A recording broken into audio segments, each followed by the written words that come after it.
Hi advanced function students. We're going to be focusing on exponential functions in this video, but I wanted to first talk about something we did in class just in case you missed it.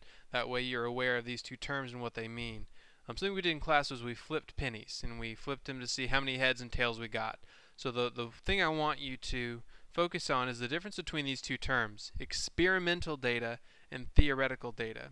Now theoretical data is what we expect to happen, what should happen.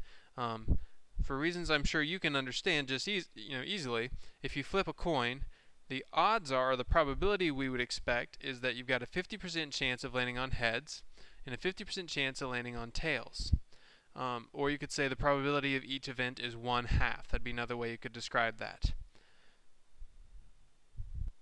So theoretical data is what we'd expect to happen. We expect that if we flip 10 pennies, that 5 of them will land on heads and 5 will land on tails.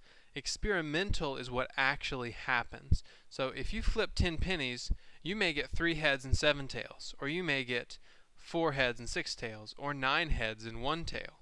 So experimental tells you what actually happens when you run an experiment, as opposed to theoretical is what you would expect to happen. Or another way to look at theoretical is it's what we expect to happen over time. The more pennies we flip, the more we would expect it to get closer and closer to 50% of each heads and tails. So again, theoretical is what should happen or what we expect to happen. Experimental is what actually happens. Okay, in class we also watched a video about the Challenger explosion. If you're not familiar with it, the Challenger was a space shuttle that exploded in the 80s. And the reason for it was a failure of some things called O-rings. So this equation right here, 13.49 times 0.967 to the x minus 1, models the number of O-rings expected to fail at x degrees Fahrenheit. On the morning of the launch, the temperature was 31 degrees Fahrenheit. How many O-rings should we expect to fail? So let's pull up our, let's write out how we should put this in. All we need to do is plug 31 degrees in for x. So this is an example of an exponential equation. Now the reason is, what makes it exponential is that our exponent is where the variable is. So when the variable is in the exponent, it's called exponential. That's where it gets its name. So all you have to do is plug in 31 for x, and then we can just let our calculator tell us what this will be. 13.49 times parentheses 0.967 parentheses raised to the 31 minus 1. So we would expect 3 or 4 O-rings to fail. We would expect 3 and maybe 4 O-rings to fail. Alright, so now let's focus on exponential functions. That usually takes the form a times b raised to the x. If you look back at the one we just did, this would be our a, this would be our b. So exponential functions usually take the form a times b to the x.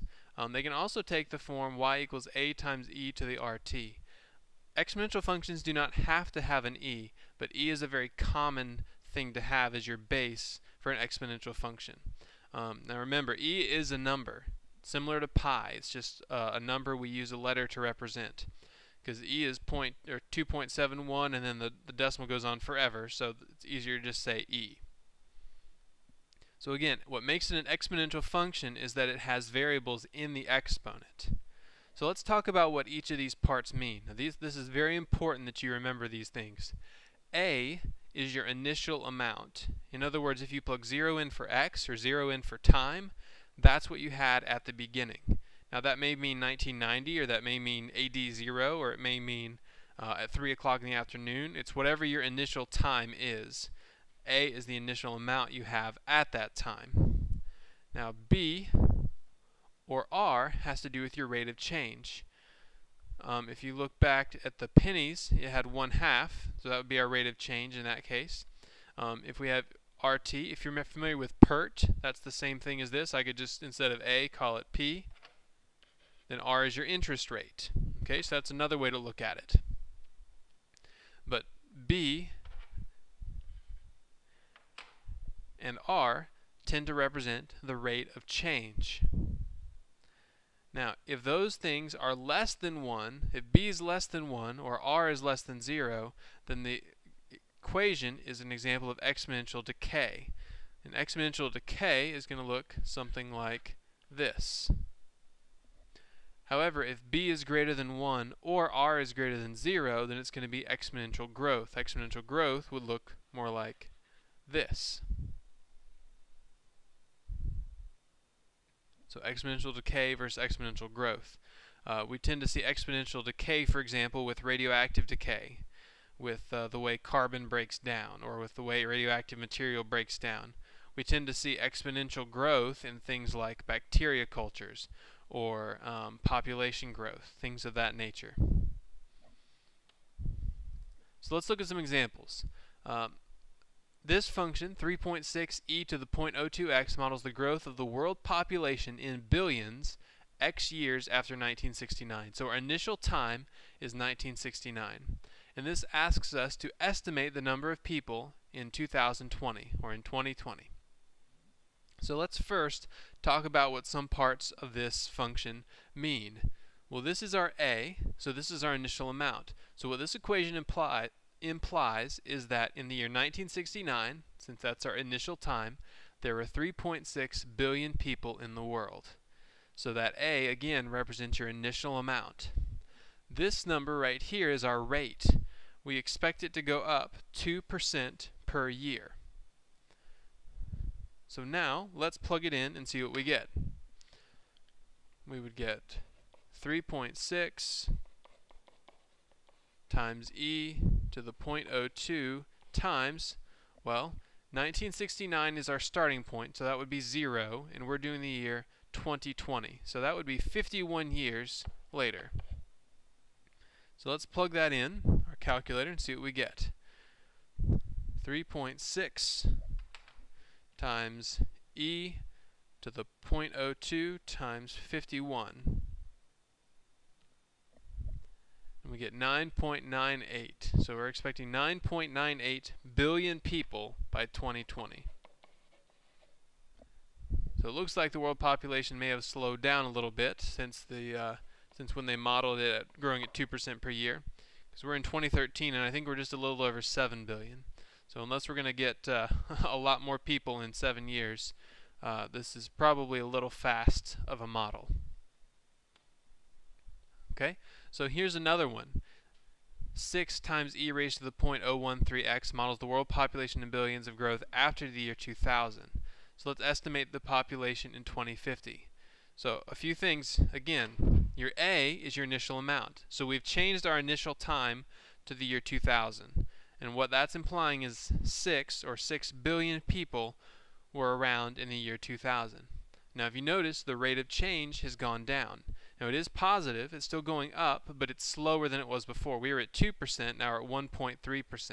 So apparently the growth of the world has slowed down a little bit. So we want to estimate the population in 2050. So we get 6e to the 0.013 times 50. So let's plug that in, see what we get. 6e to the 0.013 times 50. And get 11.49. So they're expecting 11.49 people, if we continue this same rate of growth, 11.49 billion people in the world by the year 2050. And just so you know, the reason they got different models here is they were looking at different years.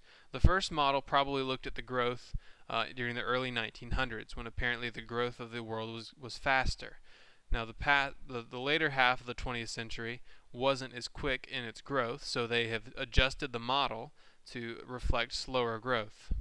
But obviously, we can't know for sure what's going to happen in the future. We're just guessing based on what's happened in the past, what we think is going to happen in the future. Okay, another thing you need to know how to do is transform exponential functions. So what this function up here, the original would be called, is the parent function. The parent function is just kind of no extras. It's just the original. It's the bare bones. Now what happens if you add something to the add or subtract something from the whole function? So hopefully this is something you dealt with some in Algebra 2. But if you subtract 1 that's going to shift it down 1 unit. So it's going to shift it down 1 unit. So we're subtracting 1 from the whole function, it shifts it down. This is going to shift it up 3 units. Okay, now you need to contrast that with what happens if we're only adding or subtracting to the x. The minus 1 and the plus 3 we just looked at were being added or subtracted to the entire function. That's why they shift you up and down. If you're only changing the x, if you're only adding or subtracting from the x, then it's going to be a left-right shift. Now, it's at least to me it seems backwards. Adding 1 actually shifts you left 1 unit. Subtracting 2 shifts you right 2 units.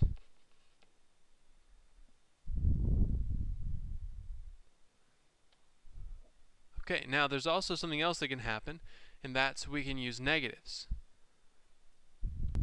If we have a negative in just the x, that's going to be a horizontal reflection. A horizontal reflection. Horizontal is like a left-right flip. If you think about it with the adding and subtracting, when it was to the x, it was a left and right movement. So it makes sense, left and right, that's the same as horizontal. So it's going to be a horizontal reflection when you do negative x. Now if you put negative in front of the entire function, then just like when you add or subtract the entire function, it moves you up or down, putting negative in front of the whole function is going to be a vertical reflection. Okay, so let me make sure you understand visually how this would work. Let's go back to the original. The parent function is going to look like this. And it's always going to, the parent function is going to pass through the point 0, 1. So if we were shifting down 1, you would just literally shift it down so it would hit the point 0, 0. Or if you're shifting it up 3, you would just shift it up so it would hit the point 0, 4. And if you were to shift it left, you get the idea. It would hit the point negative 1, 1. Or if you shift it right, it would hit the point 2, 1, and so on. So a horizontal reflection would change you from this original thing, and it would reflect it to look like this. So it just flips it for the left and the right. Now a vertical reflection would take you from this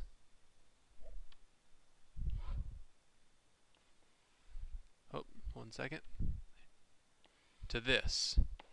So it flips it over the x-axis basically. That's another way you can think about it, is that the horizontal reflection flips you over the y-axis and the vertical reflection flips you over the x-axis. So they may at times do several things at once to the function. So let's look at what's going on here. We've got 3 things happening. We've got a minus out front, we've got a minus 4, and we've got a plus 3. So there's 3 things we need to recognize. This negative out front is going to the whole function, so it would reflect vertically. The plus 3 is going just to the x, so it would shift it left 3.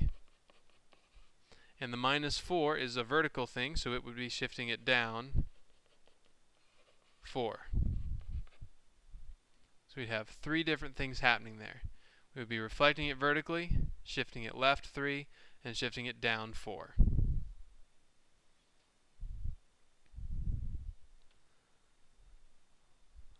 Alright, so I think we're going to pause there and we'll just make this next part a new video.